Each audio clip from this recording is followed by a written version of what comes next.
The Charm of the Serpent. When it comes to the serpent, if we grew up in America, most likely we are familiar with the story of Adam and Eve. This would be the origin of serpent hate or serpent fear, as we are taught that the serpent seduced Eve, who then seduced Adam, which made them had to walk or roam the hells of the earth.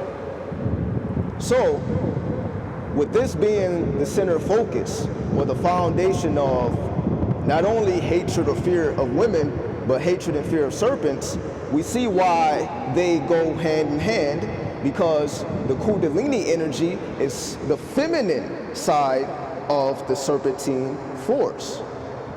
So to hate serpents and serpent worship is also to hate women, because when we study the spiritual systems of the ancestors, we see whether it's in Egypt, whether it's in India, or we take it up to voodoo, we see serpents being revered.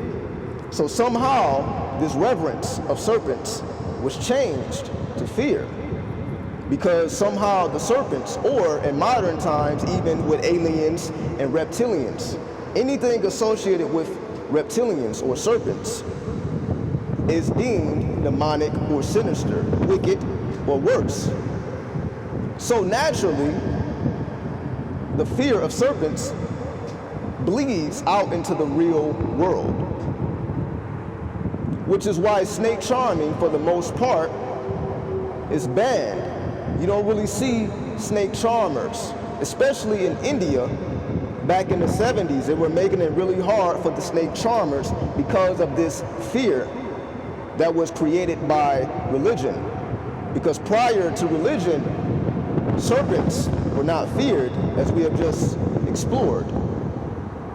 The second part of this is, going back to the Adam and Eve story, the English translation of the Bible makes no mention of Adam's first wife, who was Lilith. Lilith left Adam because she refused to be dominated by a man. So Lilith later became the queen of witches or demons, which may mean she was a fire elemental. So after Lilith left, then Eve was created, who was more feminine, but that made her more receptive to the allure of the serpent.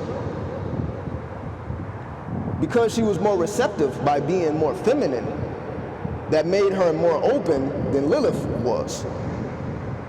So Adam, having to deal with the fire of Lilith and the waters of Eve, this promotes the elemental synchronicity of fire and water, which produces air. Air creates the environment or the atmosphere, which ultimately descends into physical matter. This is alchemical. This is Kabbalistic, because the tree of life that they could eat from abundantly refers to the Kabbalistic tree of life, or the Egyptian tree of life. But what is the tree of good and evil? That would be none other than the clip-off, which is where you find Lilith. So Lilith ruled over the clip-off, while Adam ruled over the tree of life, or the good side, while Lilith ruled the dark side. What's with this combination of angels and demons? Why is it necessary to balance the masculine with the feminine? Polarity, duality. Because religion teaches us that angels are okay and demons are not. But before religion was invented by men and women, it was an initiation to become one with the shapeshifters, one with the serpents, one with the snake.